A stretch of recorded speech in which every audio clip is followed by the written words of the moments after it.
नमस्कार. जागतिक महिला दिनाच्या सगळ्या बायकांना, सगळ्या स्त्रियांना मनापासून खूप खूप हार्दिक शुभेच्छा. आपण बायका कामाच्या ठिकाणी असो, कुटुंबाच्या ठिकाणी असो, घरचे काम असो, बाहेरचे जॉबचे काम असो, सगळीकडे आपण ती सगळी कामं लीलया पार पाडतो. पण या सगळ्या धकाधकीमध्ये एका व्यक्तीकडे आपण खूप जास्त दुर्लक्ष करतो. ती व्यक्ती म्हणजे स्वतः आपण. तर आज जागतिक महिला दिनाच्या दिवशी 8 मार्चच्या दिवशी आपण स्वतःशी हे एक प्रॉमिस करू की आजपासून आपण स्वतःकडे किमान दिवसातले 1 तास स्वतःकडे खूप व्यवस्थित लक्ष देऊ. का? स्वतःकडे लक्ष देणं हे का महत्त्वाचं आहे? कारण आपण जसंच आपलं लग्न होतं, आपण 20 ते 30च्या टप्प्यात जातो किंवा 30 पार करतो, तसंच आपला फिटनेस, आपले मसल मास, आपलं रिप्रोडक्टिव्ह हेल्थ ही कमी व्हायला लागते. आपलं बोन मास म्हणजे जे आपण म्हणतो की आपली हाडं ठिसूळ व्हायला लागतात. एकदा 30मध्ये आपण गेलो, मूलबाळ झाल्यानंतर किंवा मूलबाळ झालं नसेल तरी सुद्धा स्त्रियांची हाडं ठिसूळ व्हायला लागतात. आणि ही हाडं ठिसूळ न होण्यासाठी आपल्या फिटनेसकडे लक्ष देणं हे खूप महत्त्वाचं आहे. फिटनेसमध्ये तुम्ही रोज ॲटलिस्ट 30 मिनिटं स्वतःच्या व्यायामासाठी दिली पाहिजे. कुठली तरी फिजिकल एक्सरसाइज केली पाहिजे.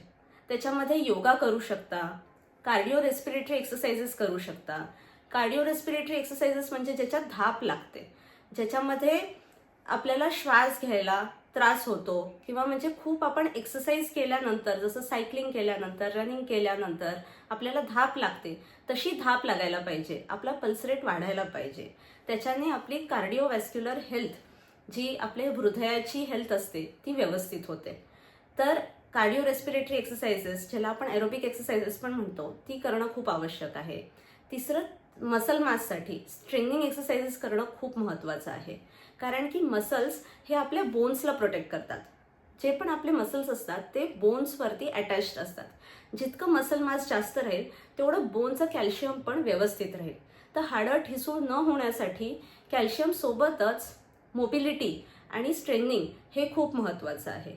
तर स्ट्रेनिंग एक्सरसाइजेस करणं पण तितकंच महत्त्वाचं आहे. पॉवर योगा पण करू शकता तुम्ही. त्याच्यामध्ये तुम्हाला एखादी पोज ही धरून ठेवावी लागते आणि त्याच्यासाठी जी स्ट्रेंथ लागते, ते पोस्चर मेंटेन करण्यासाठी जी स्ट्रेंथ लागते, त्याच्याने स्ट्रेनिंग पण होतं, मसल मास डेव्हलप होतो, प्लस मोबिलिटी, फ्लेक्सिबिलिटी याच्यामध्ये पण त्याचा उपयोग होतो. तर आजपासून आपण स्वतःला हे एक प्रॉमिस करू की आपण आजपासून किमान अर्धा तास दिवसातला स्वतःच्या एक्सरसाइजसाठी देऊ. प्लस जसं जसं एज वाढतं तसं तसं कॅल्शियम, आयर्न हे शरीरातलं कमी होतं. त्याच्यामुळे muscle pain, body pain, bone pen हे वाढतं. कंबरदुखी, पाठदुखी हे त्रास सुरू होतात. कमजोरी येणं, थकवा येणं हे पण त्रास वाढतात. का? कारण की बोन्समधलं कॅल्शियम कमी होतं, शरीरातलं आयर्न कमी होतं, प्लस मसल मास पण कमी होतं कारण की आपण प्रोटीनयुक्त आहार घेत नाही. तर आजपासून आपण आहाराकडे पण लक्ष द्यायचं आहे.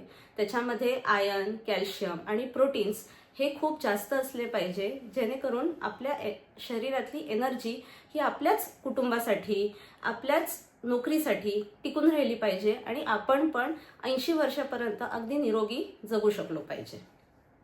तसंच आपल्या रिप्रोडक्टिव्ह हेल्थकडे दुर्लक्ष करून चालत नाही. आता खूपदा आपण नोकरीच्या धकाधकीमध्ये 25शीपर्यंत, 30शीपर्यंत, 35शीपर्यंत प्रेग्नन्सी प्लॅन नाही करत. तर याच्यामध्ये इन्फर्टिलिटीचे इश्यूज पण वाढतात, वंध्यत्वाचे इश्यूज वाढत जातात. कारण की जसं जसं एज वाढतं तसं जसं एक क्वालिटी कमी होते, PCODचे त्रास वाढतात, थायरॉइडचे इश्यूज वाढतात.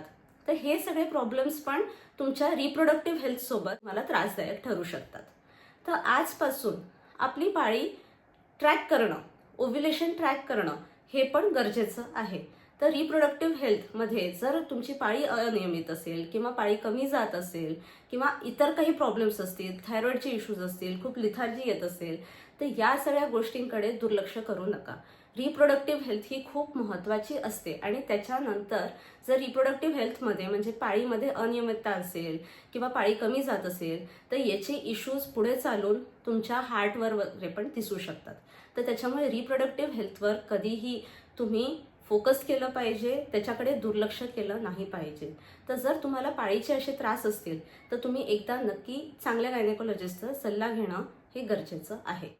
आणि आता तिसरा आणि सगळ्यात महत्त्वाचा पार्ट म्हणजे आपण हे सगळे रोल्स प्ले करत असताना म्हणजे घरची कामं, कुटुंबांची कामं, सगळ्यांकडे लक्ष देणं, सासू सासऱ्यांकडे लक्ष देणं, मुलाबाळांकडे लक्ष देणं, नवऱ्याकडे लक्ष देणं, घरची सगळी जबाबदारी, बाहेरची सगळी कामाची जबाबदारी ही सगळी पार पाडता पाडता आपण आपल्या मेंटल हेल्थकडे खूप दुर्लक्ष करतो.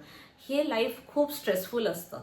तर त्याच्यामुळे एक कुठला तरी छंद जोपासणं हे पण खूप महत्त्वाचं असतं. आपल्या मैत्रिणींशी बोलणं, आपल्या मनातल्या गोष्टी कोणासोबत तरी व्यक्त करणं हे पण खूप महत्त्वाचं असतं स्ट्रेस रिलीज करण्यासाठी. जर बॉडीमध्ये स्ट्रेस वाढत राहिला तर त्याचे सायकोसोमॅटिक इफेक्ट्स आपल्याला काही दिवसांनी दिसायला लागतात. त्याचे परिणाम आपल्या शरीरावरती दिसायला लागतात. एजिंग होतं, खूपच कमी दिवसामध्ये खूप जास्त चेहऱ्यावरती सुरकुत्या दिसायला लागतात. एजिंग होतं, बोन्समध्ये त्याचे इफेक्ट्स दिसायला लागतात, आपल्या ओव्हरीजवर त्याचे इफेक्ट्स दिसायला लागतात, आपल्या किडनीवर, लिव्हरवर प्रेशर येतं आणि काही दिवसातच सडन एजिंग होऊन आपण जर 40 वर्षाचे जरी असू तरी आपण 60 वर्षाचे दिसायला लागतो. तर हाच पिरियड आहे 20s to 30s मधला, 30s to 40s मधला, जेव्हा तुम्ही स्वतःच्या शरीराकडे खूप व्यवस्थित लक्ष दिलं पाहिजे.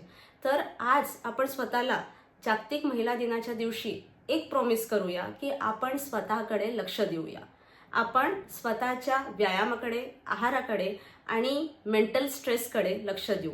कुठला तरी छंद आपल्याला जो लहानपणी होता, पेंटिंग करायचा असेल, रांगोळी काढायचा असेल, स्वयंपाक करायचा असेल, सायकलिंग करायचा असेल, कुठला तरी खेळ खेळायचा छंद असेल, जो कुठला तुमचा छंद असेल, रीडिंगचा असेल, म्युझिक ऐकण्याचा असेल, गायनाचा असेल, जो कुठला छंद असेल तो किमान आपण स्वतःला दिवसातला अर्धा तास देऊ आणि अर्धा तास व्यायामासाठी देऊ.